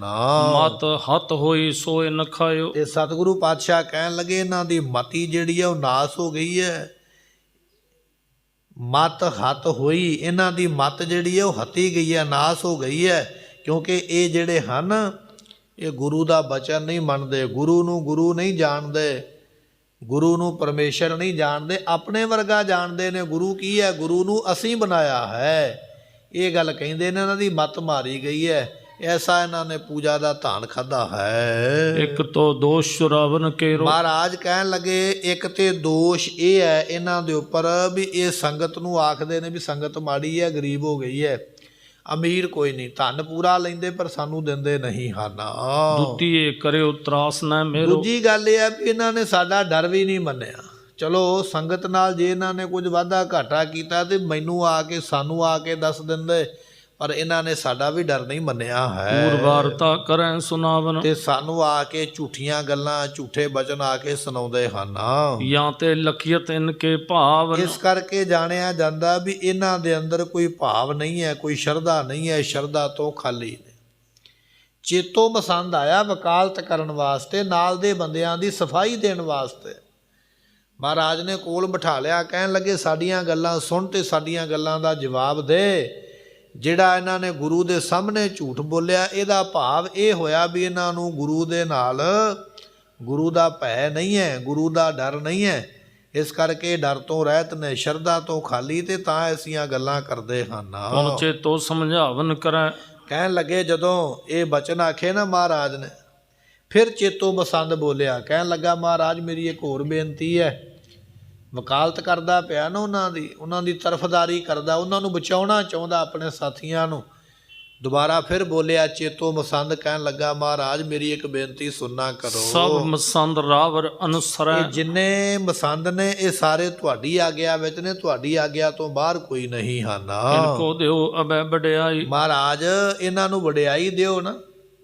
ਇਸ ਵੇਲੇ ਇਹਨਾਂ ਦੀਆਂ ਜਿਹੜੀਆਂ ਪਦਵੀਆਂ ਨੇ ਉਹ ਵੱਡੀਆਂ ਕਰ ਦਿਓ, ਵੱਡੇ ਵੱਡੇ ਪਦ ਇਹਨਾਂ ਨੂੰ ਬਖਸ਼ਿਸ਼ ਕਰੋ, ਵੱਡੀਆਂ ਪਦਵੀਆਂ, ਵੱਡੇ ਮਰਾਤਬੇ ਇਹਨਾਂ ਨੂੰ ਦੇਣਾ ਕਰੋ। ਜਿਉ ਸੰਗਤ ਮਾਨੈ ਸਮੁਦਾਈ। ਸੰਗਤ ਵਿੱਚ ਇਹਨਾਂ ਦਾ ਸਤਿਕਾਰ ਕਰੋ, ਜਿਸ ਕਰਕੇ ਸੰਗਤ ਵਿੱਚ ਇਹਨਾਂ ਦਾ ਪ੍ਰਭਾਵ ਪਵੇ, ਸੰਗਤ ਵਿੱਚ ਇਹਨਾਂ ਦਾ ਸਤਿਕਾਰ ਵਧੇ। ਸਤਿਕਾਰ ਮਹਾਰਾਜ ਤੁਸੀਂ ਵਧਾਉਣਾ ਹੈ। ਜੇ ਸੰਗਤ ਵਿੱਚ ਇਹਨਾਂ ਨੂੰ ਤੁਸੀਂ ਸਿਰੋਂ ਪਾਓ ਦਿਓਗੇ, ਸੰਗਤ ਵਿੱਚ ਇਹਨਾਂ ਨੂੰ ਵਡਿਆਓਗੇ, ਤੇ ਸੰਗਤ ਵੀ ਇਹਨਾਂ ਦਾ ਸਤਿਕਾਰ ਕਰੇਗੀ। ਮਹਾਰਾਜ ਇਹਨਾਂ ਦਾ ਸਤਿਕਾਰ ਵਧਾਉਣਾ ਚਾਹੀਦਾ ਹੈ। ਬਹੁਰ ਦਰਬ ਕੋ ਲਿਆਏ ਕਨੇਰਾ। ਤੇ ਮਹਾਰਾਜ ਫਿਰ ਇਹ ਵੀ ਜਦੋਂ ਸੰਗਤ ਵਿੱਚ ਸਤਿਕਾਰਯੋਗ ਬਣ ਜਾਣਗੇ, ਸੰਗਤ ਵੀ ਇਹ ਗੱਲ ਜਾਣੇਗੀ ਵੀ ਮਹਾਰਾਜ ਇਹਨਾਂ ਦਾ ਬੜਾ ਸਤਿਕਾਰ ਕਰਦੇ ਨੇ। ਫਿਰ ਜਿੰਨੀ ਮਾਇਆ ਕਹੋਗੇ ਨਾ ਸਤਿਗੁਰੂ ਜੀ, ਇਹ ਉਨੀ ਹੀ ਮਾਇਆ ਇਕੱਠੀ ਕਰਕੇ ਸੰਗਤ ਕੋਲੋਂ ਲੈ ਕੇ ਆਉਣਾ ਕਰਨਗੇ। ਖਰਚ ਸੰਭਾਰੈ ਗੁਰਗ੍ਰਹਿ ਕੇਰਾ। ਅਤੇ ਫਿਰ ਗੁਰੂ ਘਰ ਦਾ ਖਰਚ ਜਿਹੜਾ ਉਹ ਚੰਗੀ ਤਰ੍ਹਾਂ ਚੱਲੇਗਾ। ਸਾਰੇ ਖਰਚੇ ਇਹਨਾਂ ਨੇ ਕੱਢ ਦੇਣੇ ਹਨ। ਨਹੀਂ ਅਨਾਦਰ ਤਰਾਸ ਦਿਖਾਵੋ। ਮਹਾਰਾਜ ਇੱਕ ਤੇ ਇਹਨਾਂ ਦਾ ਅਨਾਦਰ ਨਾ ਕਰੋ, ਤਿਰਸਕਾਰ ਨਾ ਕਰੋ, ਇਹਨਾਂ ਦੀ ਬੇਇੱਜ਼ਤੀ ਨਾ ਕਰੋ, ਤੇ ਦੂਜਾ ਇਹਨਾਂ ਨੂੰ ਡਰਾਓ ਨਾ। ਜੇ ਡਰਾਓਗੇ ਤੇ ਭੱਜ ਜਾਣਗੇ, ਕੰਮ ਨਹੀਂ ਆਉਣਗੇ। ਤੇ ਜੇ ਅਨਾਦਰ ਕਰੋਗੇ ਤੇ ਸੰਗਤ ਵਿੱਚ ਸਤਿਕਾਰਯੋਗ ਨਹੀਂ ਰਹਿ ਜਾਣਗੇ। ਸਤਿਕਾਰਯੋਗ ਨਹੀਂ ਰਹਿਣਗੇ ਤੇ ਫਿਰ ਇਹ ਸੰਗਤ ਕੋਲੋਂ ਮਾਇਆ ਇਕੱਠੀ ਨਹੀਂ ਕਰ ਪਾਉਣਗੇ। ਇਹ ਦੋ ਗੱਲਾਂ ਦਾ ਆਪਾਂ ਨੂੰ ਖਿਆਲ ਰੱਖਣਾ ਚਾਹੀਦਾ ਹੈ। ਗੁਰਦਇਆਲ ਹਵੈ ਏਵ ਲਖਾਵੋ। ਸਤਿਗੁਰੂ ਪਾਤਸ਼ਾਹ ਜੀ, ਗੁਰੂ ਦਿਆਲੂ ਹੁੰਦਾ ਹੈ, ਦਿਆਲਤਾ ਹੀ ਕਰਦਾ। ਦਿਆਲ ਤੇਰਾ ਨਾਮ ਤਰਾ ਹੋ ਸਤਿਗੁਰ ਬਾਨੈ ਜਾਓ, ਸਤਿਗੁਰ ਬਾਨੈ ਜਾਓ, ਮਿਹਰਬਾਨਾ ਹੋ ਸਤਿਗੁਰ ਬਾਨੈ। ਬਚਨ ਮਹਾਰਾਜ ਜੀਆਂ ਦਾ ਗੁਰੂ ਦਿਆਲੂ ਹੈ, ਚੇਤੋ ਮਸੰਦ ਕਹਿ ਰਿਹਾ। ਮਹਾਰਾਜ ਠੀਕ ਹੈ ਇਹਨਾਂ ਨੇ ਗਲਤੀ ਕੀਤੀ ਹੋਵੇਗੀ, ਪਰ ਤੁਸੀਂ ਤੇ ਦਿਆਲੂ ਹੋ ਨਾ, ਦਿਆਲਤਾ ਕਰਨ ਵਾਲੇ ਹੋ, ਕਿਰਪਾ ਕਰਨ ਵਾਲੇ ਹੋ। ਇਸ ਵਾਰੀ ਵੀ ਮਹਾਰਾਜ ਇਹਨਾਂ ਤੇ ਦਿਆਲਤਾ ਕਰਨੀ ਕਰੋ। ਕਹਿਓ ਗੁਰੂ ਹਮਨੇ ਸਭ ਜਾਣੀ। ਸਤਿਗੁਰੂ ਪਾਤਸ਼ਾਹ ਨੇ ਸੁਣੇ ਨਾ ਬਚਨ ਚੇਤੋ ਦੇ, ਫਿਰ ਮਹਾਰਾਜ ਦੁਬਾਰਾ ਫਿਰ ਉੱਤਰ ਦੇਣ ਲੱਗੇ, ਕਹਿਣ ਲੱਗੇ ਚੇਤੋ ਮਸੰਦ ਅਸੀਂ ਸਭ ਕੁਝ ਜਾਣ ਲਿਆ ਹੈ। ਜਿਮ ਪੱਖੀ ਹਵੈ ਗਿਰਾ ਬਿਖਾਨੀ। ਮਹਾਰਾਜ ਕਹਿਣ ਲੱਗੇ ਚੇਤੋ ਮਸੰਦ ਤੂੰ ਵੀ ਉਹਨਾਂ ਦੇ ਨਾਲ ਦਾ ਹੀ ਹੈ, ਤੂੰ ਵਾਰ-ਵਾਰ ਉਹਨਾਂ ਦਾ ਹੀ ਪੱਖ ਕਰਦਾ ਪਿਆ। ਮਹਾਰਾਜ ਚਲੋ ਕੋਈ ਨਹੀਂ, ਛੱਡ ਦਿਓ, ਰਹਿਣ ਦਿਓ, ਤੁਸੀਂ ਦਿਆਲੂ ਹੋ ਜਾਵੋ, ਤੁਸੀਂ ਦਿਆਲਤਾ ਕਰੋ। ਤੂੰ ਸਾਡੇ ਦਾਅ ਦੀ ਕੋਈ ਗੱਲ ਨਹੀਂ ਕੀਤੀ ਜਦੋਂ ਦਾ ਆਇਆ। ਜਦੋਂ ਦਾ ਤੂੰ ਆਇਆ ਹੋਇਆ ਤੂੰ ਨਾਲ ਦੇ ਮਸੰਦਾਂ ਦੀ ਗੱਲ ਹੀ ਕਰਦਾ ਪਿਆ। ਤੂੰ ਉਹਨਾਂ ਦਾ ਪੱਖੀ ਬਣ ਕੇ ਆਇਆ। ਸੱਚ ਤੇ ਝੂਠ ਦੀ ਪਰਖ ਨਹੀਂ ਤੂੰ ਕੀਤੀ ਹੈ। ਸੱਚ ਨੂੰ ਸੱਚ ਨਹੀਂ ਕਿਹਾ, ਝੂਠ ਨੂੰ ਝੂਠ ਨਹੀਂ ਕਿਹਾ। ਉਹਨਾਂ ਦੀ ਗੱਲ ਤੇ ਪਰਦਾ ਪਾ ਰਿਹਾ ਹੈ। ਤੂੰ ਵੀ ਉਹਨਾਂ ਦੇ ਵਰਗਾ ਹੈ। ਦੋਨੋਂ ਦੋਸ਼ ਤੋਏ ਮੈਂ ਭਾਰੀ। ਤੇ ਸਤਿਗੁਰੂ ਪਾਤਸ਼ਾਹ ਕਹਿੰਦੇ ਤੇਰੇ ਵਿੱਚ ਦੋ ਦੋਸ਼ ਹਨ। ਤਿਨ ਕੇ ਸਮ ਤੇਰੀ ਮਤ ਮਾਰੀ। ਮਹਾਰਾਜ ਨੇ ਬਚਨ ਕਹਿ ਹੀ ਦਿੱਤਾ, ਕਹਿਣ ਲੱਗੇ ਚੇਤੋ ਤੇਰੀ ਮਤ ਵੀ ਮਾਰੀ ਗਈ, ਤੇਰੀ ਮਤ ਮਾਰੀ ਗਈ ਹੈ। ਤੇਰੇ ਵਿੱਚ ਦੋਸ਼ ਹੈ, ਤੇਰੇ ਵਿੱਚ ਗੁਨਾਹ ਹੈ। ਤੂੰ ਸੱਚ ਨੂੰ ਸੱਚ ਨਹੀਂ ਕਹਿ ਰਿਹਾ, ਇਸ ਕਰਕੇ ਤੇਰੀ ਮਤ ਮਾਰੀ ਹੈ। ਕਾਰ ਚੁਰਾਵਨ ਬੋਲਨ ਕੂਰ। ਇੱਕ ਤੇ ਇਹਨਾਂ ਨੇ ਝੂਠ ਬੋਲਿਆ। ਝੂਠ ਇਹ ਬੋਲਿਆ ਵੀ ਮਹਾਰਾਜ ਅਮੀਰ ਸੰਗਤ ਤੇ ਸਰੀਰ ਹੀ ਛੱਡ ਗਈ ਹੈ, ਪੈਸੇ ਵਾਲੇ ਲੋਕ ਤੇ ਮਾਰੀ ਗਏ ਨੇ। ਇੱਕ ਤੇ ਇਹ ਝੂਠ ਬੋਲਿਆ। ਦੂਜਾ ਸੰਗਤ ਕੋਲੋਂ ਬਹੁਤੀ ਮਾਇਆ ਲੈ ਕੇ ਤੇ ਥੋੜੀ ਇਹਨਾਂ ਨੇ ਦੇਣਾ ਕੀਤੀ ਹੈ। ਨਿਰਭੈ ਹੋਏ ਕਰ ਕਰਨ ਹਦੂਰ। ਅਤੇ ਫਿਰ ਇਹਨਾਂ ਨੂੰ ਸਾਡਾ ਡਰ ਨਹੀਂ ਹੈ। ਤਿੰਨ ਬਚਨ ਮਹਾਰਾਜ ਨੇ ਉਸ ਵੇਲੇ ਆਖੇ। ਇੱਕ ਤੇ ਇਹ ਹੈ ਵੀ ਇਹਨਾਂ ਨੇ ਸਾਡੇ ਕੋਲ ਝੂਠ ਬੋਲਿਆ ਹੈ, ਤੇ ਦੂਜੀ ਗੱਲ ਇਹ ਹੈ ਵੀ ਇਹਨਾਂ ਨੇ ਸੰਗਤ ਦੀ ਮਾਇਆ ਨੂੰ ਲਿਆ ਕੇ ਤੇ ਅੱਗੇ ਸਾਨੂੰ ਘੱਟ ਦਿੱਤਾ ਹੈ, ਤੇ ਤੀਜੀ ਗੱਲ ਇਹ ਹੈ ਵੀ ਇਹਨਾਂ ਨੇ ਗੁਰੂ ਦਾ ਵੀ ਡਰ ਨਹੀਂ ਮੰਨਿਆ। ਇਹ ਤਿੰਨ ਔਗਣ ਤੇਰੇ ਨਾਲ ਦੇ ਆਦਮੀਆਂ ਦੇ ਵਿੱਚ ਹਨ। ਸੁਨਤ ਦੁਖਿਓ ਚੇਤਾ ਚਿਤ ਮਾਹੀ। ਕਹਿਣ ਲੱਗੇ ਜਦੋਂ ਮਹਾਰਾਜ ਨੇ ਆਖਿਆ ਨਾ ਤੂੰ ਵੀ ਇਹਨਾਂ ਦੇ ਨਾਲ ਦਾ ਹੀ ਹੈ, ਤੇ ਫਿਰ ਚੇਤੋ ਮਸੰਦ ਨੂੰ ਕਹਿਣ ਲੱਗੇ ਸੱਤੀ ਕੱਪੜੀ ਅੱਗ ਲੱਗ ਗਈ। ਉਸ ਵੇਲੇ ਸੁਣ ਕੇ ਬੜਾ ਦੁਖੀ ਹੋਇਆ ਮਨ ਵਿੱਚ। ਮੈਂ ਤੇ ਇੰਨਾ ਸਤਿਕਾਰਯੋਗ ਆ, ਲੋਕ ਮੈਨੂੰ ਜੀ ਆਇਆ ਕਹਿੰਦੇ, ਲੋਕ ਮੈਨੂੰ ਸਤਿਕਾਰ ਦਿੰਦੇ, ਮੇਰੇ ਤੇ ਫੁੱਲਾਂ ਦੀ ਵਰਖਾ ਕਰਦੇ, ਸਾਰੇ ਸਿੱਖ ਮੈਨੂੰ ਝੁਕ ਝੁਕ ਕੇ ਸਲਾਮਾਂ ਕਰਦੇ। ਅੱਜ ਮਹਾਰਾਜ ਨੇ ਮੈਨੂੰ ਵੀ ਉਹਨਾਂ ਦੇ ਨਾਲ ਹੀ ਮਿਲਾ ਦਿੱਤਾ। ਇਹ ਗੱਲ ਸੁਣ ਕੇ ਚੇਤੋ ਮਸੰਦ ਬੜਾ ਦੁਖੀ ਹੋਇਆ ਹੈ। ਸੁਆਮੀ ਮੈਂ ਔਰ ਨਿਸ਼ਚਾ ਔਰ ਨਾਹੀ। ਕਹਿਣ ਲੱਗੇ ਇਹਦੇ ਮਨ ਦੇ ਵਿੱਚ ਹੁਣ ਗੁਰੂ ਦੇ ਪ੍ਰਤੀ ਭਰੋਸਾ ਨਹੀਂ ਰਹਿ ਗਿਆ। ਸੋ ਚੇਤੋ ਦੇ ਅੰਦਰ ਗੁਰੂ ਜੀ ਦੇ ਭਰੋਸਾ ਨਹੀਂ ਹੈ, ਭਰੋਸਾ ਡੋਲ ਗਿਆ। ਇਹ ਮਹਾਰਾਜ ਨੇ ਕਿਉਂ ਕਿਹਾ? ਭਰੋਸਾ ਇਹਦੇ ਹਿਰਦੇ ਵਿੱਚੋਂ ਖਾਲੀ ਹੋ ਗਿਆ ਹੈ। ਬਾਲ ਬੈਸ ਕੀ ਬੁੱਧ ਨਾ ਧਰੀ ਹੈ। ਇਹ ਨਾ ਗੁਰਮੁਖੋ ਫਿਰ ਮਹਾਰਾਜ ਨੂੰ ਸਿੱਧਾ ਹੀ ਬੋਲ ਪਿਆ ਅੱਗੋਂ। ਜਦੋਂ ਮਾੜੀ ਕਿਸਮਤ ਹੋਵੇ ਨਾ, ਡੰਡ ਮਿਲਣਾ ਹੋਵੇ, ਉਦੋਂ ਫਿਰ ਬੰਦੇ ਦੀ ਮੱਤ ਮਾਰੀ ਜਾਂਦੀ ਹੈ। ਪਹਿਲਾਂ ਤੇ ਕਹਿੰਦਾ ਰਿਹਾ ਮਹਾਰਾਜ ਚਲੋ ਉਹਨਾਂ ਨੇ ਇਹ ਕੀਤਾ ਤੇ ਬਖਸ਼ ਦਿਓ, ਇਹ ਕੀਤਾ ਤੇ ਬਖਸ਼ ਦਿਓ। ਜਦੋਂ ਮਹਾਰਾਜ ਨੇ ਆਖਿਆ ਨਾ ਤੂੰ ਵੀ ਉਹਨਾਂ ਦੇ ਵਰਗਾ ਹੀ ਹੈ, ਇਹ ਫਿਰ ਗੁੱਸੇ ਵਿੱਚ ਆ ਕੇ ਸਿੱਧਾ ਹੋ ਗਿਆ। ਕਹਿਣ ਲੱਗਾ ਮਹਾਰਾਜ ਬੱਚਿਆਂ ਵਾਲੀ ਗੱਲ ਨਾ ਕਰੋ, ਤੁਸੀਂ ਬੱਚੇ ਹੋ, ਤੁਹਾਨੂੰ ਨਹੀਂ ਪਤਾ ਦੁਨੀਆਦਾਰੀ ਕਿੱਥੇ ਵੱਸਦੀ ਹੈ, ਕੀ ਕਰਨਾ ਪੈਂਦਾ। ਗੁਰੂ ਘਰ ਐਵੇਂ ਨਹੀਂ ਚੱਲਦੇ ਗੱਲਾਂ ਦੇ ਨਾਲ। ਗੁਰੂ ਘਰ ਚਲਾਉਣ ਵਾਸਤੇ ਰਾਜਨੀਤੀ ਵੀ ਵਰਤਣੀ ਪੈਂਦੀ ਹੈ, ਹੌਸਲਾ ਵੀ ਰੱਖਣਾ ਪੈਂਦਾ, ਕਈ ਤਰ੍ਹਾਂ ਦੀਆਂ ਗੱਲਾਂ ਪਰਦੇ ਵਿੱਚ ਰੱਖਣੀਆਂ ਪੈਂਦੀਆਂ। ਪਰ ਮਹਾਰਾਜ ਤੁਸੀਂ ਤੇ ਹੁਣ ਬੱਚਿਆਂ ਵਾਲੀਆਂ ਗੱਲਾਂ ਕਰਦੇ ਹੋ। ਬਾਲ ਬੈਸ ਕੀ ਚਿੰਤ ਬੁੱਧ ਨਾ ਧਰੀਐ। ਬੱਚਿਆਂ ਵਾਲੀ ਬੁੱਧੀ ਨੂੰ ਧਾਰਨ ਨਾ ਕਰੋ, ਬੱਚਿਆਂ ਵਾਲੀਆਂ ਗੱਲਾਂ ਛੱਡ ਦੇਣਾ ਕਰੋ। ਹਮ ਸਮ ਕੋ ਇਮ ਨਹੀਂ ਉਚਰੀਏ। ਮੇਰੇ ਵਰਗਿਆਂ ਦੇ ਨਾਲ ਤੁਹਾਨੂੰ ਇਹੋ ਜੀ ਗੱਲ ਨਹੀਂ ਸੀ ਕਰਨੀ ਚਾਹੀਦੀ। ਮਸੰਦ ਗੁੱਸੇ ਵਿੱਚ ਆਇਆ, ਬੁੜਕਿਆ ਥੋੜਾ ਜਿਹਾ ਅੱਗੇ ਸਾਹਮਣੇ ਮਹਾਰਾਜ ਦੇ, ਕਹਿਣ ਲੱਗਾ ਸਤਿਗੁਰੂ ਤੁਹਾਨੂੰ ਇਹ ਗੱਲ ਨਹੀਂ ਸੀ ਕਹਿਣੀ ਚਾਹੀਦੀ ਕਿ ਮੈਂ ਉਹਨਾਂ ਵਰਗਾ ਹਾਂ।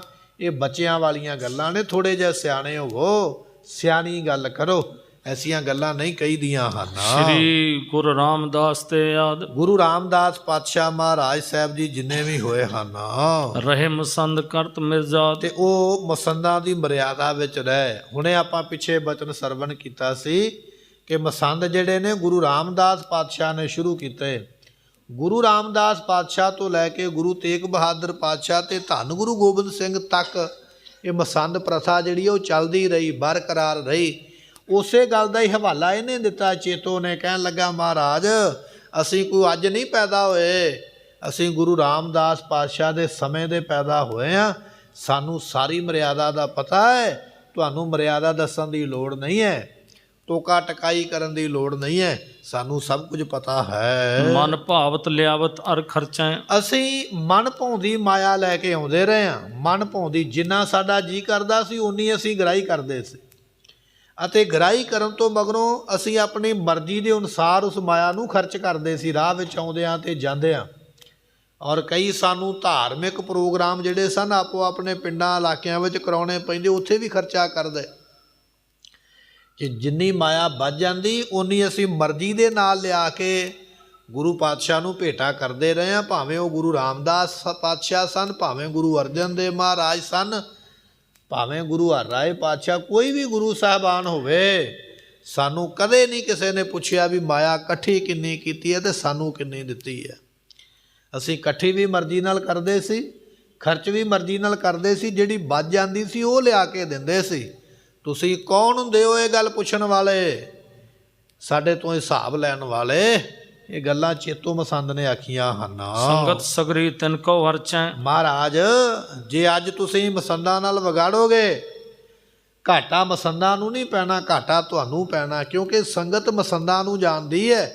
ਮਸੰਦ ਸੰਗਤ ਨੂੰ ਇਕੱਠਿਆਂ ਕਰਦੇ ਨੇ, ਮਸੰਦ ਹੀ ਪ੍ਰਚਾਰ ਕਰਦੇ ਨੇ, ਮਸੰਦ ਹੀ ਸੰਗਤ ਨੂੰ ਪ੍ਰੇਰ ਕੇ ਤੇ ਇੱਥੇ ਲੈ ਕੇ ਆਉਂਦੇ ਨੇ। ਇਹ ਸੰਗਤ ਮਸੰਦਾਂ ਨੂੰ ਜਾਣਦੀ ਹੈ, ਅਬਲੋ ਨਹੀਂ ਆਪਨੇ ਜਾਨੀ, ਪਰ ਮਹਾਰਾਜ ਤੁਸੀਂ ਇਸ ਗੱਲ ਨੂੰ ਜਾਣ ਨਹੀਂ ਸਕੇ ਹੋ। ਧਰੈ ਧੀਰ ਸਭ ਲੇਹੋ ਪਛਾਨੀ, ਮਹਾਰਾਜ ਆਪ ਧੀਰਜ ਧਾਰਨ ਕਰੋ, ਧੀਰਜ ਰੱਖੋਗੇ ਤਾਂ ਤੁਹਾਨੂੰ ਪਛਾਣ ਆਵੇਗੀ। ਪਰ ਸੰਗਤ ਤੁਹਾਡੀ ਧੀਰਜਵਾਨ ਹੈ, ਸੰਗਤ ਸਭ ਕੁਝ ਜਾਣਦੀ ਹੈ। ਸੁਨ ਸਤਿਗੁਰ ਤੇ ਨਿਸ਼ਚੈ ਕਰੇ, ਸਤਿਗੁਰੂ ਪਾਤਸ਼ਾਹ ਮਹਾਰਾਜ ਸਾਹਿਬ ਜੀਆਂ ਦੇ ਜਿਹੜੇ ਬਚਨ ਨੇ ਉਹ ਇਹਨਾਂ ਮਸੰਦਾਂ ਦੇ ਰਾਹੀਂ ਸੰਗਤ ਵਿੱਚ ਜਾਂਦੇ ਨੇ ਤਾਂ ਸੰਗਤ ਭਰੋਸਾ ਕਰਦੀ ਹੈ। ਤਨ ਤੇ ਅੰਧ ਮਹਾ ਮਦ ਭਰੇ, ਕਹਿਣ ਲੱਗੇ ਵੀ ਇਹ ਧਨ ਦੇ ਕਰਕੇ ਮੂਰਖ ਜਿਹੜੇ ਨੇ, ਸੁਣ ਸਤਿਗੁਰ ਨੇ ਨਿਸ਼ਚੈ ਕਰੇ। ਜਦੋਂ ਸਤਿਗੁਰਾਂ ਨੇ ਸੁਣੇ ਨਾ ਬਚਨ ਚੇਤੋ ਮਸੰਦ ਦੇ ਵੀ ਸਾਨੂੰ ਗੁਰੂ ਰਾਮਦਾਸ ਨੇ ਚਲਾਇਆ, ਅਸੀਂ ਗ੍ਰਾਈ ਇਕੱਠੀ ਕਰਦੇ ਹਾਂ, ਸਾਡੇ ਕਰਕੇ ਗੁਰੂ ਘਰ ਚੱਲਦਾ, ਮਹਾਰਾਜ ਨੂੰ ਪਤਾ ਲੱਗ ਗਿਆ ਵੀ ਇਹ ਲੋਕ ਨਿਸ਼ਚੇ ਤੋਂ ਖਾਲੀ ਨੇ, ਇਹਨਾਂ ਦੇ ਮਨ ਵਿੱਚ ਗੁਰੂ ਦੇ ਪ੍ਰਤੀ ਤੇ ਨਿਸ਼ਚਾ ਹੀ ਨਹੀਂ, ਗੁਰੂ ਤੇ ਭਰੋਸਾ ਹੀ ਨਹੀਂ। ਇਹ ਕਹਿੰਦੇ ਵੀ ਗੁਰੂ ਘਰ ਚੱਲਦਾ ਮੇਰੇ ਕਰਕੇ ਹੈ, ਕਦੇ ਇਹ ਨਹੀਂ ਆਖਿਆ ਵੀ ਗੁਰੂ ਘਰ ਕਰਕੇ ਚੱਲਦਾ ਹੈ, ਕਹਿੰਦੇ ਸਾਡੇ ਕਰਕੇ ਚੱਲਦਾ ਹੈ। ਇਹ ਮਹਾਰਾਜ ਜਾਣ ਗਏ ਤੇ ਸਤਿਗੁਰੂ ਇਹ ਵੀ ਜਾਣਦੇ ਨੇ, ਧਨ ਤੇ ਅੰਧ ਮਹਾਮਦ ਭਰੇ। ਇਹ ਧਨ ਕਰਕੇ ਹੰਕਾਰੀ ਹੋ ਗਿਆ ਤੇ ਹੰਕਾਰ ਦੇ ਨਸ਼ੇ ਵਿੱਚ ਇਸ ਵੇਲੇ ਭਰ ਗਏ ਨੇ। ਇਹ ਮਸੰਦ, ਇਹਨਾਂ ਨੂੰ ਨਸ਼ਾ ਚੜ੍ਹ ਗਿਆ ਮਾਇਆ ਦਾ, ਧਨ ਦਾ, ਤੇ ਮਾਇਆ ਦੇ ਨਸ਼ੇ ਵਿੱਚ ਇਹ ਗਲਤਾਨ ਹੋ ਗਏ ਨੇ। ਹੁਣ ਇਸ ਵੇਲੇ ਸਮਝ ਤੋਂ ਗੱਲ ਬਾਹਰ ਹੈ। ਸਰਬ ਗੁਰਨ ਕੇ ਆਗੇ ਇਹੀ, ਸਾਰੇ ਗੁਰੂ ਪਾਤਸ਼ਾਹ ਦੇ ਅੱਗੇ ਜਿੰਨੇ ਵੀ ਹਨ, ਦਰਬ ਚੁਰਾਵਤ ਸਦਾ ਰਹੇ ਹੀ। ਤੇ ਇਹ ਮਾਇਆ ਲਿਆਉਂਦੇ ਵੀ ਰਹੇ, ਮਰਜ਼ੀ ਮੁਤਾਬਕ ਖਰਚਦੇ ਵੀ ਰਹੇ, ਮਰਜ਼ੀ ਮੁਤਾਬਕ ਗੁਰੂ ਨੂੰ ਦਿੰਦੇ ਤੇ ਜਿੰਨੀ ਮਰਜ਼ੀ ਆਪ ਚੁਰਾ ਕੇ ਰੱਖਦੇ ਹਨ। ਮੁਝ ਕੋ ਬਾਲਕ ਬੁੱਧ ਪਛਾਨ, ਤੇ ਸਤਿਗੁਰੂ ਇਹ ਵੀ ਜਾਣਦੇ ਨੇ ਵੀ ਮੈਨੂੰ ਇਹਨਾਂ ਨੇ ਬੱਚਾ ਹੀ ਸਮਝਿਆ ਹੋਇਆ। ਧੰਨ ਗੁਰੂ ਗੋਬਿੰਦ ਸਿੰਘ ਮਹਾਰਾਜ ਜੀ 9 ਸਾਲ ਦੀ ਉਮਰਾਂ ਵਿੱਚ ਗੁਰਤਾ ਗੱਦੀ ਤੇ ਬੈਠੇ। ਇਹ ਮਸੰਦ ਜਿਹੜੇ ਸਮਝਦੇ ਨੇ ਮਹਾਰਾਜ ਤੇ ਬੱਚੇ ਹੀ ਨੇ, ਗੁਰੂ ਗੋਬਿੰਦ ਸਿੰਘ ਨੂੰ ਕੀ ਪਤਾ ਦੁਨੀਆ ਕੀ ਹੁੰਦੀ ਹੈ। ਸਤਿਗੁਰ ਭੇਦ ਨਹੀਂ ਮਨ ਮਾਨਤ, ਪਰ ਇਹਨਾਂ ਨੂੰ ਇਹ ਨਹੀਂ ਪਤਾ ਗੁਰੂ ਕੱਦ ਕਾਠ ਦਾ ਮੁਹਤਾਜ ਨਹੀਂ ਹੈ, ਗੁਰੂ ਉਮਰਾਂ ਦਾ ਮੁਹਤਾਜ ਨਹੀਂ ਹੈ, ਗੁਰੂ ਬਲ ਦਾ ਮੁਹਤਾਜ ਨਹੀਂ ਹੈ। ਇਹ ਨਹੀਂ ਵੀ ਲੰਮਾ ਕੱਦ ਹੋਵੇਗਾ ਤੇ ਗੁਰੂ ਹੋ ਸਕਦਾ। ਵੱਡੀ ਉਮਰਾ ਹੋਵੇਗੀ ਤੇ ਗੁਰੂ ਉਹ ਹੋ ਸਕਦਾ। ਉਮਰਾ ਤੇ ਗੁਰੂ ਹਰਕ੍ਰਿਸ਼ਨ ਪਾਤਸ਼ਾਹ ਦੀ 5 ਸਾਲ ਦੀ ਹੈ, ਜਦੋਂ ਗੁਰਤਾ ਗੱਦੀ ਤੇ ਸੁਭਾਏਮਾਨ ਹੋਵੇ। ਮਤਲਬ ਇਹ ਥੋੜ੍ਹੀ ਹੈ ਵੀ ਉਮਰਾ ਛੋਟੀ ਤੇ ਉਹ ਗੁਰੂ ਨਹੀਂ। ਉਹਨਾਂ ਦਾ ਕੱਦ ਵੀ ਛੋਟਾ, ਬਚਪਨ ਦੇ ਵਿੱਚ ਹੀ ਸਨ ਜਦੋਂ ਸਰੀਰ ਛੱਡਿਆ। ਇਹਦਾ ਮਤਲਬ ਇਹ ਨਹੀਂ ਵੀ ਉਹ ਗੁਰੂ ਨਹੀਂ। ਗੁਰੂ ਕੱਦ ਦਾ ਮੁਹਤਾਜ ਨਹੀਂ ਹੈ, ਗੁਰੂ ਉਮਰਾ ਦਾ ਮੁਹਤਾਜ ਨਹੀਂ ਹੈ। ਜਿੱਤੇ ਬਖਸ਼ਿਸ਼ ਹੋ ਜਾਵੇ ਉਹਨਾਂ ਨੂੰ ਇਹ ਦਾਤਾਂ ਧੁਰੋਂ ਪ੍ਰਾਪਤ ਹੁੰਦੀਆਂ, ਪਰ ਇਹ ਮਸੰਦ ਜਾਣਦੇ ਨਹੀਂ ਹਨ। ਉਚਿਤ ਸਜਾਏ ਮਹਾ ਅਪਰਾਧੀ। ਸਤਿਗੁਰੂ ਜਾਣ ਗਿਆ ਵੀ ਹੁਣ ਇਹਨਾਂ ਨੂੰ ਸਜ਼ਾ ਦੇਣੀ ਚਾਹੀਦੀ ਹੈ। ਇਹ ਵੱਡੇ ਅਪਰਾਧੀ ਨੇ, ਅਪਰਾਧ ਕਰਦੇ, ਇਸ ਕਰਕੇ ਸਜ਼ਾ ਦੇਣੀ ਯੋਗ ਹੈ। ਸ਼ਰਧਾ ਕੀਨਾ ਸਾਧਨਾ ਸਾਧੀ। ਕਿਉਂਕਿ ਇਹਨਾਂ ਨੇ ਸ਼ਰਧਾ ਦੀ ਸਾਧਨਾ ਸਾਧੀ ਨਹੀਂ ਹੈ, ਭਾਵ ਕਿ ਇਹਨਾਂ ਕੋਲ ਸ਼ਰਧਾ ਵਾਲੀ ਕੋਈ ਚੀਜ਼ ਨਹੀਂ ਹੈ। ਇਹ ਵਿਚਾਰ ਕਰ ਤੂਸ਼ਨ ਧਾਰੀ। ਸਤਿਗੁਰੂ ਚੁੱਪ ਕਰ ਗਏ। ਜਦੋਂ ਚੇਤੋ ਮਸੰਦ ਨੇ ਆਖਿਆ ਨਾ ਵੀ ਅਸੀਂ ਅੱਜ ਨਹੀਂ ਪੈਦਾ ਹੋਏ, ਗੁਰੂ ਰਾਮਦਾਸ ਨੇ ਸਾਨੂੰ ਪੈਦਾ ਕੀਤਾ, ਸੰਗਤ ਸਾਡੇ ਨਾਲ ਜੁੜੀ ਹੋਈ ਹੈ। ਸਤਿਗੁਰੂ ਜਾਣ ਗਏ, ਖਾਲੀ ਹੋ ਗਏ ਸ਼ਰਧਾ ਤੋਂ। ਇਹਨਾਂ ਨੂੰ ਸਜ਼ਾ ਦੇਣੀ ਚਾਹੀਦੀ ਹੈ, ਪਰ ਇਸ ਵੇਲੇ ਨਹੀਂ। ਉਹਦੇ ਵਾਸਤੇ ਪੂਰੀ ਵਿਉਂਤਬੰਦੀ ਬਣਾਉਂਦੇ ਆ। ਇਹ ਗੱਲ ਸਮਝ ਕੇ ਮਹਾਰਾਜ ਚੁੱਪ ਕਰ ਗਏ ਹਨ। ਅਪਰ ਪ੍ਰਸੰਗਨ ਬਾਤ ਉਚਾਰੀ। ਹੋਰ ਗੱਲਾਂ ਬਾਤਾਂ, ਕਿਉਂਕਿ ਥੋੜਾ ਸਮਾਂ ਦੀਵਾਨ ਸਜਦਾ, ਕੁਝ ਸਮਾਂ ਕੀਰਤਨ ਹੋਣਾ, ਪਾਠ ਵੀ ਹੋਣਾ, ਕਥਾ ਵੀ ਹੁੰਦੀ ਹੈ। ਕੋਈ ਸਮਾਂ ਵੱਖਰਾ ਹੈ ਜਦੋਂ ਮਹਾਰਾਜ ਸੰਗਤ ਨਾਲ ਬਚਨ ਕਰਦੇ ਵੀ ਤੂੰ ਕਿਹੜੇ ਇਲਾਕੇ 'ਚੋਂ ਆਇਆ, ਤੈਨੂੰ ਕੀ ਚਾਹੀਦਾ। ਕੁਝ ਸਮਾਂ ਮਹਾਰਾਜ ਬਚਨ ਵਿਲਾਸ ਵੀ ਕਰਦੇ ਸੰਗਤ ਦੇ ਨਾਲ, ਉਹਨਾਂ ਦੇ ਸਵਾਲਾਂ ਦਾ ਜਵਾਬ ਵੀ ਦਿੰਦੇ। ਹੁਣ ਮਹਾਰਾਜ ਸੰਗਤ ਦੇ ਸਵਾਲਾਂ ਦਾ ਜਵਾਬ ਦਿੰਦੇ ਹਨ। ਚਹਿਤ ਬਿਨਾਸਨ ਮੂੜ ਗੁਮਾਨੀ। ਤੇ ਮਹਾਰਾਜ ਇਹਨਾਂ ਮੂਰਖਾਂ ਨੂੰ ਹੁਣ ਨਾਸ ਕਰਨਾ ਚਾਹੁੰਦੇ ਹਨ। ਮਹਾ ਲੋਭ ਤੇ ਜਨਮ ਮਤ ਹਾਨੀ। ਜਿਨ੍ਹਾਂ ਦੀ ਮਤ ਮਰ ਗਈ ਹੈ, ਐਸੀ ਮਰੀ ਮਤ ਵਾਲੇ ਜਿਹੜੇ ਮਸੰਦ ਨੇ, ਇਹਨਾਂ ਨੂੰ ਹੁਣ ਸਜ਼ਾ ਦੇਣ ਦਾ ਸਮਾਂ ਹੈ। ਦੋਹਰਾ ਚੌ ਦਿਸ਼ ਸੰਗਤ ਦੁਖੀ ਲੱਖ ਕੂਰ ਮਸੰਦ ਬਿਲੰਦ। ਸਤਿਗੁਰੂ ਪਾਤਸ਼ਾਹ ਜਾਣ ਗਏ, ਸਾਡੀ ਸੰਗਤ 4 ਚਫੇਰੇ ਹੀ ਦੁਖੀ ਹੈ। ਭਾਵੇਂ ਕਿ ਉੱਤਰ ਦੀ ਦਿਸ਼ਾ ਵਿੱਚ ਕਸ਼ਮੀਰ ਰਹਿੰਦਾ, ਉਹ ਵੀ ਮਸੰਦਾਂ ਤੋਂ ਦੁਖੀ ਹੈ। ਕੋਈ ਦੱਖਣ ਦੀ ਦਿਸ਼ਾ ਵਿੱਚ ਰਹਿੰਦਾ, ਅਯੁੱਧਿਆਪੁਰੀ ਦੇ ਵੱਲ, ਪਟਨੇ ਵੱਲ ਰਹਿੰਦਾ, ਉਹ ਵੀ ਦੁਖੀ ਹੈ। ਕੋਈ ਪੂਰਬ ਵੱਲ, ਉਹ ਵੀ ਦੁਖੀ ਹੈ। ਕੋਈ ਪੱਛਮ ਦੇ ਵੱਲ, ਕਾਬਲ ਕੰਧਾਰ ਰਹਿੰਦਾ, ਤੇ ਉਹ ਵੀ ਦੁਖੀ ਹੈ। ਸਾਡੇ ਮਸੰਦਾਂ ਨੇ ਸਾਡੀ ਸੰਗਤ ਨੂੰ ਦੁਖੀ ਕਰ ਛੱਡਿਆ ਹੈ। ਸ਼ਰਧਾ ਰਹਿਵੇ ਦੇਤ ਨਹਿ ਲੈ ਧਨ ਤਾੜਤ ਮੰਦ। ਇਹ ਸੰਗਤ ਦੇ ਮਨ ਦੇ ਵਿੱਚ ਸ਼ਰਧਾ ਨਹੀਂ ਰਹਿਣ ਦਿੰਦੇ। ਔਰ ਗੁਰਮੁਖੋ, ਇਹ ਤਾੜ ਕੇ ਨਾ, ਡਰਾ ਕੇ, ਕਿਸੇ ਦੇ ਘਰੇ ਜਾਣਾ, ਉਹਨੂੰ ਕਹਿਣਾ ਵੀ 5 ਦਮੜੇ ਗੁਰੂ ਦੇ ਵਾਸਤੇ ਦਾਨ ਕਰ, ਤੇ ਗਰੀਬ ਵਿਅਕਤੀ ਨੇ ਕਹਿਣਾ ਵੀ 5 ਦਮੜੇ ਕਿੱਥੋਂ ਲੈ ਕੇ ਆਵਾਂ। ਜਾਂ ਕਿਸੇ ਨੂੰ ਕਹਿਣਾ 1 ਰੁਪਈਆ 1 ਦਮੜਾ ਦਾਨ ਕਰ, ਤੇ ਗਰੀਬ ਨੇ ਕਹਿਣਾ ਵੀ ਮੇਰੇ ਕੋਲ 1 ਨਹੀਂ, ਮੈਂ ਤੇ 10 ਪੈਸੇ ਦੇ ਸਕਦਾ। ਉਹਨੂੰ ਫਿਰ ਡਰਾਉਣਾ, ਧਮਕੀ ਦੇਣੀ, ਜੇ ਤੂੰ ਨਹੀਂ ਦੇਵੇਂਗਾ ਤੈਨੂੰ ਇਹ ਸ਼ਰਾਪ ਲੱਗੇਗਾ, ਜੇ ਤੂੰ ਨਹੀਂ ਦੇਵੇਂਗਾ ਤੈਨੂੰ ਅਸੀਂ ਸਜ਼ਾ ਦੇਵਾਂਗੇ, ਤੂੰ ਨਹੀਂ ਦੇਵੇਂਗਾ ਤੈਨੂੰ ਭਾਈਚਾਰੇ ਵਿੱਚੋਂ ਬੇਦਖਲ ਕਰ ਦਿੱਤਾ ਜਾਵੇਗਾ। ਇਸ ਤਰ੍ਹਾਂ ਡਰਾਉਂਦੇ ਸਨ। ਜਾ ਕੇ ਡਰਾ ਕੇ, ਧਮਕਾ ਕੇ, ਅਗਲੇ ਦੀ ਸਮਰੱਥਾ ਤੋਂ ਬਾਹਰੀ ਹੋ ਕੇ ਉਹਦੇ ਕੋਲੋਂ ਗਰਾਹੀ ਲੈਣੀ। ਜੇ ਕੋਈ ਬੰਦਾ 5 ਪੈਸੇ ਦੇ ਸਕਦਾ ਤੇ ਉਹਨੂੰ ਕਹਿਣਾ ਨਹੀਂ, ਤੇਰੇ ਤੋਂ 50 ਪੈਸੇ ਹੀ ਲੈਣੇ ਨੇ, ਇੰਨੀ ਵੱਧ ਰਕਮ ਲੈਣੀ ਵੀ ਅਗਲਾ ਕਰਜ਼ਾਈ ਹੋ ਜਾਵੇ। ਧੰਨ 10ਵੇਂ ਪਾਤਸ਼ਾਹ ਦੇ ਕੋਲ ਇੱਕ ਵਾਰੀ ਰਾਸ ਧਾਰੀਏ ਆ ਗਏ। ਰਾਸ ਧਾਰੀਏ ਉਹ ਨੇ ਜਿਹੜੇ ਰਾਸ ਪਾ ਕੇ ਨਾਟਕ ਕਰਕੇ ਵਿਖਾਉਂਦੇ ਨੇ। ਮਹਾਰਾਜ ਨੇ ਪੁੱਛਿਆ ਕੌਣ ਹੈ, ਕਹਿਣ ਲੱਗੇ ਜੀ ਰਾਸ ਧਾਰੀਏ, ਅਸੀਂ ਨਕਲ ਕਰਕੇ ਵਿਖਾਉਂਦੇ। ਤੇ ਸਤਿਗੁਰੂ ਕਹਿਣ ਲੱਗੇ ਫਿਰ ਕਰਕੇ ਵਿਖਾਓ ਨਕਲ। ਇਹਨਾਂ ਰਾਸ ਧਾਰੀਆਂ ਨੇ ਫਿਰ ਮਹਾਰਾਜ ਦੇ ਮਸੰਦਾਂ ਦੀ ਨਕਲ ਕੀਤੀ ਵੀ ਮਸੰਦ ਘਰਾਂ ਵਿੱਚ ਕਿਵੇਂ ਜਾਂਦੇ ਨੇ। ਕੁਝ ਮਸੰਦ ਬਣ ਗਿਆ, ਕੁਝ ਪਰਿਵਾਰ ਬਣ ਗਿਆ, ਸਾਹਮਣੇ ਨਾਟਕ ਕਰਕੇ ਵਿਖਾਇਆ। ਨਾਲੇ ਤੇ ਘਰਾਂ ਵਿੱਚ ਜਾ ਕੇ ਸ਼ਰਾਬ ਪੀਂਦੇ ਸਨ, ਨਾਲੇ ਅਗਲੇ ਨੂੰ ਮਾੜੀਆਂ ਗਾਲਾਂ ਕੱਢਦੇ, ਨਾਲੇ ਅਗਲੇ ਨੂੰ ਡਰਾਉਂਦੇ, ਨਾਲੇ ਮੂੰਹੋਂ ਮੰਗੀ ਮਾਇਆ ਅਗਲੇ ਨੂੰ ਤੰਗ ਕਰਕੇ, ਪਰੇਸ਼ਾਨ ਕਰਕੇ, ਜਲੀਲ ਕਰਕੇ ਤੇ ਕਰਕੇ ਲੈ ਕੇ ਆਉਂਦੇ। ਇਹ ਸਾਰਾ ਕੁਝ ਉਹਨਾਂ ਰਾਸ ਪਾਉਣ ਵਾਲਿਆਂ ਨੇ ਨਾ ਨਾਟਕ ਕਰਕੇ ਮਹਾਰਾਜ ਨੂੰ ਵਿਖਾਇਆ। ਸਤਿਗੁਰੂ, ਤੁਹਾਡੀ ਸੰਗਤ ਨਾਲ ਇਹ ਲੋਕ ਇਸ ਤਰ੍ਹਾਂ ਕਰਦੇ। ਤੇ ਫਿਰ ਸਤਿਗੁਰਾਂ ਨੇ ਸਿੱਖਾਂ ਨੂੰ ਕਹਿ ਕੇ ਪਤਾ ਕਰਵਾਇਆ ਇਲਾਕਿਆਂ ਵਿੱਚ ਵੀ ਵਾਕਿਆ ਹੀ ਇਸੇ ਤਰ੍ਹਾਂ ਹੁੰਦਾ। ਤੇ ਫਿਰ ਮਹਾਰਾਜ ਜੀਆਂ ਨੇ ਉਸ ਵੇਲੇ ਇਹਨਾਂ ਨੂੰ ਸਜ਼ਾ ਦਿੱਤੀ ਹੈ। ਇਹ ਪ੍ਰਸੰਗ ਆਪਾਂ ਅੱਗੇ ਸਰਵਣ ਕਰਾਂਗੇ।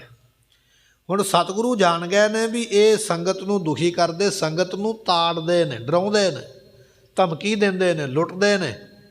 ਇਹ ਮੰਦੀ ਮੱਤ ਵਾਲੇ ਮਸੰਦਾਂ ਨੂੰ ਸਜ਼ਾ ਮਿਲਣੀ ਚਾਹੀਦੀ ਹੈ। ਚੌਪਈ ਅਨੇਕ ਪ੍ਰਕਾਰਨ ਕੇ ਸਿੱਖ ਮੇਰੇ। ਮੇਰੇ ਸਿੱਖ ਕਈ ਤਰ੍ਹਾਂ ਦੇ ਹਨ। ਮਹਾਰਾਜ ਦੇ ਸਿੱਖ ਕਈ ਤਰ੍ਹਾਂ ਦੇ ਹਨ।